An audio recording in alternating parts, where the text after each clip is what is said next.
एक गांव में शंभू नामक ब्राह्मण निवास करता था। एक बार वह हवन आदि करने एक यजमान के घर गया। उस यजमान द्वारा हवन संपन्न हो जाने के उपरांत यजमान द्वारा उसे एक बकरा दिया गया। ब्राह्मण जब वहां से चलने को हुआ तो उसने बकरा पकड़कर चलने लगा। बकरे को पकड़कर ब्राह्मण चला जा रहा था। मार्ग में 3 ठगों ने उससे बकरे के साथ देखा तो बकरा हथियाने की योजना बनाने लगे। योजनानुसार तीनों ठग ब्राह्मण के मार्ग पर थोड़ी थोड़ी दूर में खड़े हो गए। जब ब्राह्मण पहले ठग के पास से गुजरा तो वह ठग बोला, पंडित जी, ऐसा अनर्थ तो पहली बार देखा कि एक ब्राह्मण अपने हाथ में कुत्ता पकड़कर ले जा रहा है। ये बात सुनकर ब्राह्मण क्रुद्ध हो गया और बोला, दिखाई नहीं देता तुझे? ये कुत्ता नहीं बकरा है।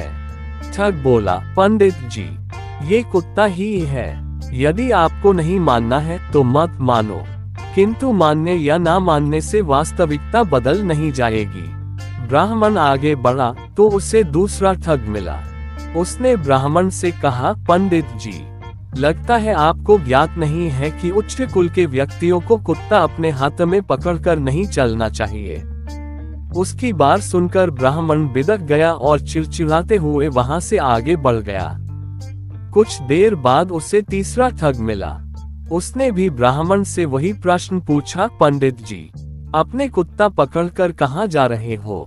3 लोगों द्वारा बकरे को कुत्ता कहने पर ब्राह्मण को उनकी बात पर विश्वास हो गया और उसे लगा कि वास्तव में उसके बकरा नहीं कुत्ता पकड़ा है। इसलिए उसने बकरे को रास्ते में ही छोड़ दिया और अपने घर चला आया। इधर तीनों ठगों ने बकरे को मारकर उसकी दावत का मजा लिया। शिक्षा: एक झूठ यदि बार बार कहा जाए तो वह सच लगने लगता है।